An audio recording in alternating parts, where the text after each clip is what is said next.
a strange show with a hot crowd. I'm John Renton with my review of AEW Dynamite, AEW Fyter Fest Night 2, Electric Boogaloo. And they're in North Carolina next week at the Bojangles Arena, which should be pretty interesting. And apparently Tony Khan is making a major announcement on a new live event coming up next week. I mean, obviously not the live event next week, but something following. Maybe they're going to run a stadium on the moon. Who the hell knows? With this show, anything is goddamn possible. There were some good points on this show. There were even some good parts in matches. And then they would just do some stuff that would either negate it or make you think, why the fuck did they even do that? So anyway, it wasn't that it was the worst show, but there were points where I was like, okay, this is not good. And then there were points I was like, wow, this is really good. I'm really happy to see where this goes. I'm interested to see where they're going to go with the IWGP US Championship. Anyway, the crowd pops for the washed-up has-been kid, Chris Jericho. If you'll see what I did there. Chris Jericho may be able to go out and do a few more moves, but he can't really do much of anything to put a cohesive match together anymore. There are some boos for Spears and Tully, and then boos for MJF. He joins commentary for this because it's the first labor of Jericho, or as MJF, I believe, put it, no, not to be confused with Chris Jericho, who looks like he's going into labor, which was pretty funny. And he was sniping at Tony Schiavone, and he was sniping right back at him. So basically, it's Spears versus Jericho. Spears can use a chair, Jericho can't. So Spears can break the rules, Jericho can't. So basically, it's like a territory stipulation or something that I remember, even though it was a weird match on a weird pay-per-view. Unforgiven 2007, Carlito had no DQ in his corner. Triple H didn't. And Triple H beat him soundly.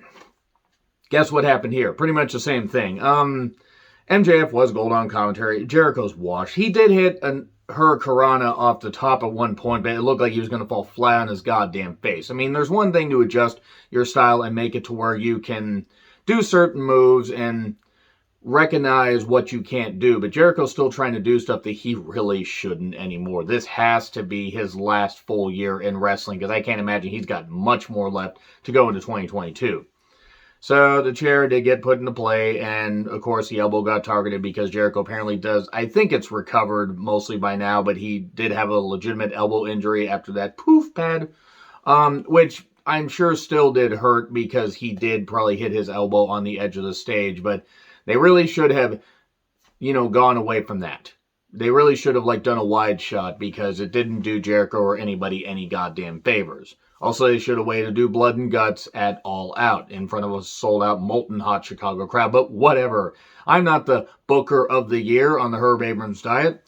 So anyway, Jericho does the 9 punches in the corner, and then for the 10th does that Hurricanrana, and then does the 10 thing, and everybody mocks the 10-10 because, Ty Dillinger, Shawn Spears. And then the Waltz of Jericho, and totally distracts, and good God. Sammy runs out and, basically runs off Tully. It takes Spears about 14 years to get to the chair. He hits him in the head, hits a C4, and then he hits a chair in the corner, chair in the spotlight, then he's looking up at the lights because let's hear it for the Judas. And that's it right there. So MJF then says, Jericho, even though you like to break rules, you wouldn't have won if you hadn't been for Sammy the Simp Guevara, which is actually pretty funny because MJF is really good on the mic, but he says, well, you know what? You love to break the rules or whatever. So for your second labor, I'm going to bring in somebody. Why have any rules? Why not make it no DQ? This is the man who, and I was worried at first because I was like, okay, maybe they're going to bring in Sami Callihan because they had that Omega Sami Callihan thing. They're going to bring in that. Okay, whatever. I'm not a big fan of Sami Callihan, but let's bring him in. No, it's a guy who is the most evil, sadistic, and all that stuff. He once stabbed an opponent in the jugular with, or when he said stabbed an opponent in the jugular, I'm like, oh no. And then he robbed a bank without a mask. I'm like, oh no. Nick fucking Gage. And he comes out with a pizza cutter that has more personality than he does, or more wrestling ability at least than he does. And he's like, oh, like this. And MJF's like saying, he's going to get you and this kind of stuff. Okay. I'm going to say right now that I'm putting the criminal activity to the side, even though I don't agree with people being in wrestling due to criminal activity. If I'm going to say that, then MVP Booker T and countless fucking others shouldn't have been allowed in wrestling. Second chances are one thing. This is what you're doing with your national cable broadcast. Well, I mean, as opposed to a non-national cable broadcast. You're bringing in a guy that's a fucking joke of a wrestler. You can be a Nick Gage fan all you goddamn well want. I made my opinions clear on the Dark Side of the Ring review, the ultra violence of Nick Gage, which I think was the shortest review that I did because I didn't have a lot of positive things to say other than I do hope that any of the drug addiction or alcohol addiction he had is in his past and he can live a clean life. I do hope that. I'm not saying I'm a big fan of the guy, as far as robbing a bank and doing the stuff that he did or whatever. There are plenty of people that have done shit like that. Hell, WWE hasn't done anything with Jimmy Uso and the multiple DUIs that he's had, and various companies handle these things differently. But as far as a wrestler, if you're going to try to have yourself taken seriously as any kind of wrestling product, I mean, whether there's entertainment in there, whether you have a variety of people, this is not the way to do it. And here's what I mean. Yeah, he might have some fans. Great. He might have some fans. I ain't fucking one of them. If you are, great. I hope you guys are really fucking thrilled by this. Do I expect it to be a watered-down version because do I think they're going to break light tubes and do all that stuff? No, I really don't think that they're going to fucking do that. And if I'm a TNT executive, if I find any footage of a Nick Gage match, I'm blowing up Tony Khan's phone and saying, you want that second show? You want a renewed contract? Because maybe we just might, find a way to have a clause here to rip it up and kick you off the air. Nick Gage is not suitable to be on any kind of national broadcast as far as his wrestling ability, because deathmatch wrestling isn't fucking wrestling. I could be a lot meaner, really, if I want to, but I'm trying to take a more joking approach here. But as a wrestling fan, this offends me. And other stuff in wrestling companies have offended me. The Alexa Bliss stuff on, the supernatural bullshit, that's offended me.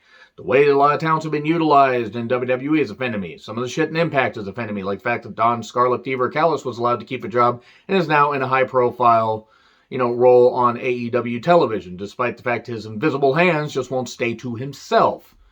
Nick Gage, though, this is what you want to fucking do, Tony. This is what you want to fucking do. You want to have a guy that can't fucking wrestle, can't fucking work, and deathmatch wrestling, which isn't real wrestling, by the way. I'm not saying that some of the people participating aren't real wrestlers, but Nick Gage ain't a real fucking wrestler.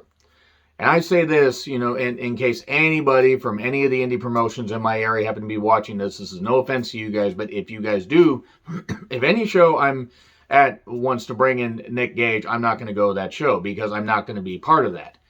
And I think that should be anybody's right. And anybody that wants to watch a Nick Gage match, if you want to fucking enjoy it, fine.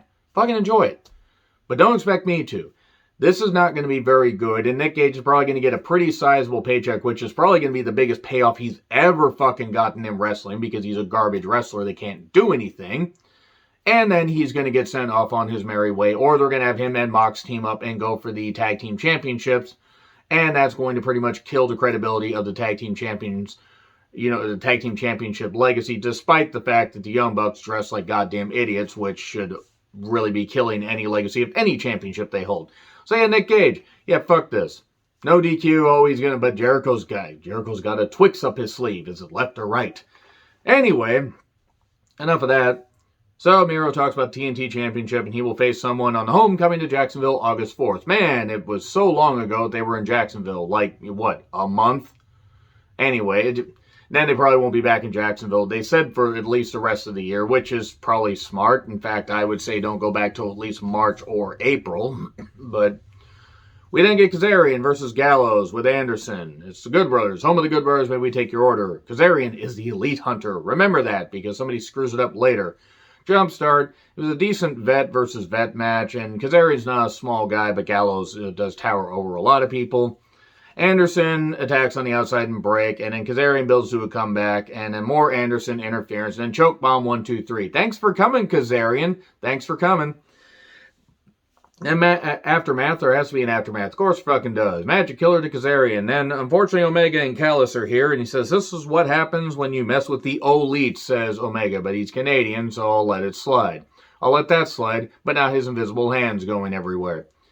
I really hope that this pairing with Callis does not last very long, because I'm not a big fan of Omega, but I think that Callis, he's doing the same goddamn thing he's been doing for 20 fucking years, and he really hasn't evolved as a performer. He's a great wordsmith. I will say that. He's got a great, way of talking, but that's it.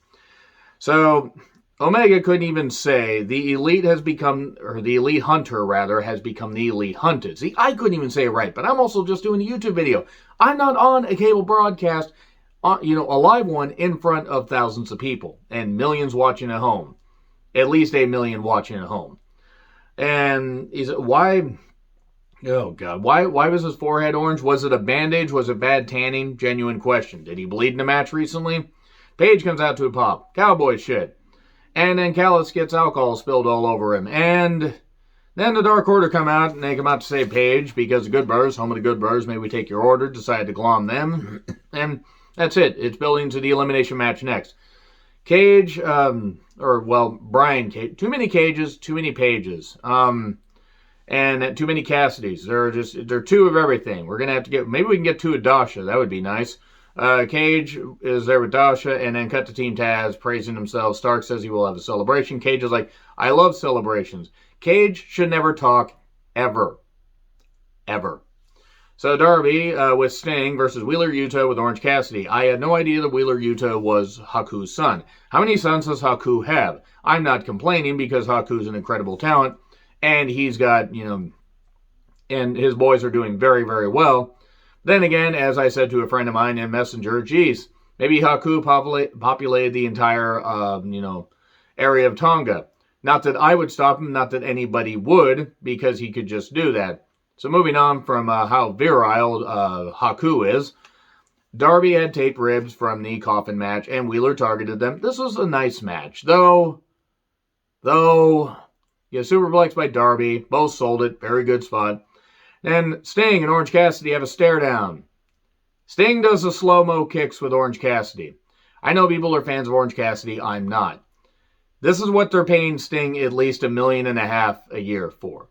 If they are not paying him at least $1.5 million to $2 million, what the fuck are they even doing? Why the fuck did Sting 10 years ago would have put him in the Scorpion Deathlock. And I'm not saying, as far as a gimmick, I'm not saying Orange Cassidy isn't an athlete, but that was stupid. I understand you need some entertainment. That was fucking stupid. And Darby's even looking like, what the fuck are you doing? So anyway, we eventually get, a few near falls. Wheeler Yuta almost gets him with a couple crucifixes. And then coffin drop. 1, 2, 3. Then the Blade runs down and knocks out Orange Cassidy with brass knucks. Because they have a match later. And then we get a video package on Archer and Mox with New Japan Wrestle Kingdom 14. I had to think about the numbers there. Sorry. And their Texas Death Match. And they're hyping up all this. And then sudden onset Hikuleo. He's just there in the crowd. It's been on New Japan Strong. Him and Fred Ross, or almost said Darren Young, apologies, had a pretty damn good match where they fought in a U-Haul. That was pretty cool. Well, they fought at one point in a U-Haul. And I recognize that because you can recognize a U-Haul truck pretty easily, even if they don't actually, even if they only shoot the back, because they got the numbers up there. So moving on from that. Recaps during Nyla's entrance, well, at least some of it, so we didn't have to hear Vicky Guerrero talk. Oh, such a shame. Vicky Guerrero, by the way, has one less client. More on that later. Nyla Rose with Vicky versus Brit with Rebel. Rebel really rocking those shorts. AEW Women's Championship. Loud pop for Brit. Loud DMD chants. Here's my only gripe about this. I didn't have a problem with how they staged some of this match, but this was an example of kicking out of way too many things.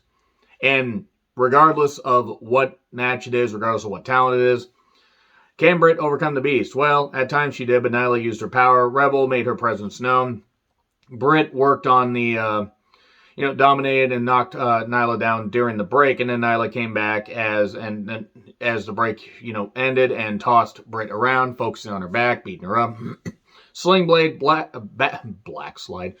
It's the black slide. No, it's like the Quad City DJs. Come on, ride this train. No, very botched 3 count because I guess Nyla's shoulders weren't down, but the way the sound was made, it was like they botched the 3 count. Like she was down for way too long, and the crowd booed. The crowd knew it was bullshit. Now, is that the fault of the ref? Is that the fault of the wrestlers? Is that the fault of the camera work? Who the fuck knows? But yeah, that took people out of there for a bit. Show me glove, and then she's about to do the lockjaw. Oh no, DVD. The knee drop off the top by Nyla should be her finish if she doesn't use the Beast Bomb. Seriously, that's a beautiful maneuver. Very well done. She's talented as fuck for getting up there and doing that shit. That was good. And then We get 2 kicks for 2. We get a choke slam for 2. Then we get roll-ups for 2. And then we get 2 stomps for 2. This is where it's... I understand having to throw everything at the Beast to keep her down. I don't mind that psychology. It just got overdone. Because it's like, okay, Brit just eventually got to where she was throwing everything at her and couldn't keep her down. But then Nyla would throw a bunch of stuff at her. I don't know. It got a little bit much, even though this was well worked. And then we get belt stuff. Brit tried to pull an Eddie Guerrero, but Nyla then threw it back at her, and Nyla's like, pretend, no, don't hit me, and stuff like that. So, since Nyla, has Vicky Guerrero in her corner, how are you going to outsmart the woman that was married to Eddie? So that was kind of nice. That was a nice little callback. Beast Bomb for 2. Beast Bomb countered into the lockjaw for the win. So, okay. I'm not upset that Brit won. Brit should have retained. Nothing against Nyla. I hope that Nyla does get another run with the championship at some point. But Brit needed to keep it, especially after chasing Sheeta for a bit and having that big moment at Double or Nothing. So then we get a cheesy press conference with Shivani talking to FTR and Santana Ortiz, and this was bad. It's not that I think that the match is going to be bad, but this is bad. Santana was pulling out stuff and slapping it down, like saying, this was my mom fighting for this.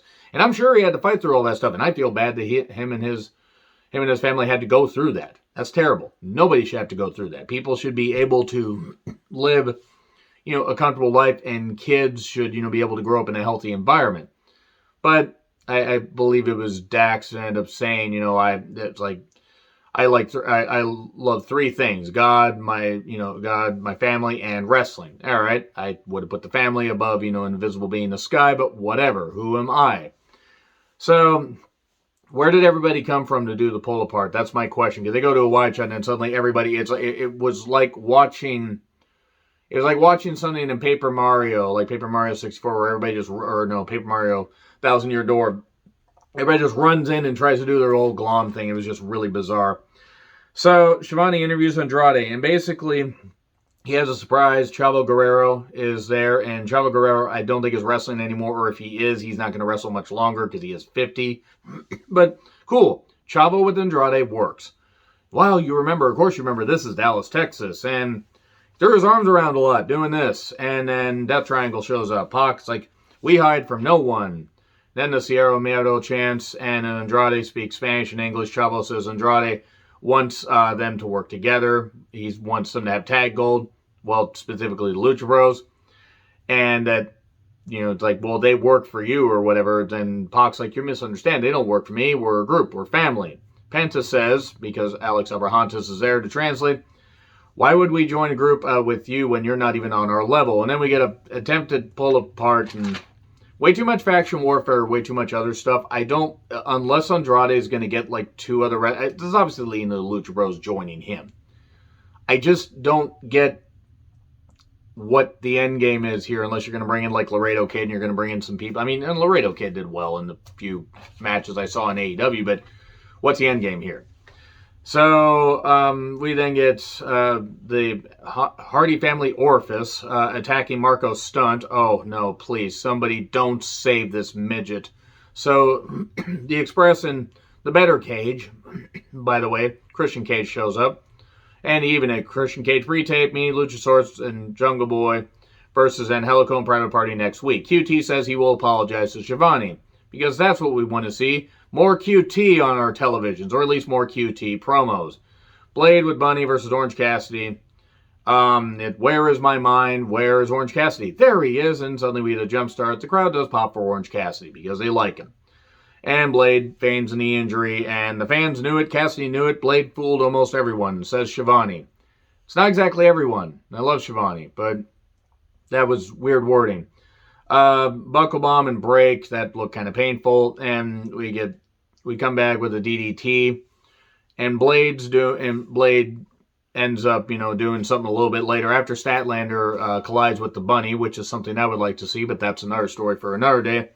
Blade pulls Statlander in front of the wave of dive. She dropped her ears after Bunny got knocked down, which was kind of a funny line from Giovanni. And then we get a lariat into its, jumping tombstone. Oh no, beach break for 2. And then the Nucks are here, but it's a flub and duck, and then orange punch 1, 2, 3. Then he puts the Nux in his pocket. He's taking home a present. Jericho's bringing back the Painmaker. You know, basically the Clockwork Orange makeup that he had. All right. Next week, Jericho versus Gage. FTR and Santana Ortiz. Hikuleo faces either Mox or Archer for the U.S. Championship. Because they're working with New Japan, and I guess they want to build New Japan's strong fan base. And Tony Khan makes a major live announcement. The live event announcement. And then the Elite versus Page and Dark Order. Page's title shot and the tag title shots are on the line. If that team loses, they get nothing. 2 weeks, Malachi versus Cody and the homecoming to Jacksonville, I believe. And that's watch Cody win. Watch him win. And watch it just completely just negate any momentum that Malachi had. Huge pop for Moxley, who enters through the crowd. Archer gets popped because he's from Dallas, Texas. Archer versus Moxley, Texas Death Match, IWGP US Championship. Only way to win by knockout or submission. Okay, cool. Now, I was with some of this. Archer came out with some kendo sticks. They went into the crowd. I'm not going to go through every single spot. But Archer tosses a fan at Moxley at one point. Paradigm shift on the floor. Archer is bleeding and then bleeds worse when Mox goes all Abdullah the Butcher and forks him. He repeatedly forks the Murder Hawk Monster. The Murder Fork Monster. So this is where I started to check out. I'm all for weapon, trash. You want to bring your trash cans, you want to bring kendo sticks, you want to bring that stuff in. When you start bringing out utensils, I'm sorry. And that was my problem with plenty of hardcore matches. You don't need to bring out that shit. It's not for me. I understand it's a death match, but you could still make it work within the confines of wrestling. Why is there a fork there? Was somebody eating their dinner under the goddamn ring? Maybe wrestling has just passed me by and I just watch out of habit now. I don't know.